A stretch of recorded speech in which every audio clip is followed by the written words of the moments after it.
How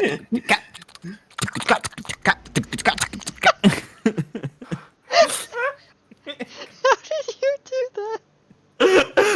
Well, I just do that by grabbing my cheek and then pulling in and out like a plunger, so I could just keep making whatever mouth sound I needed to do.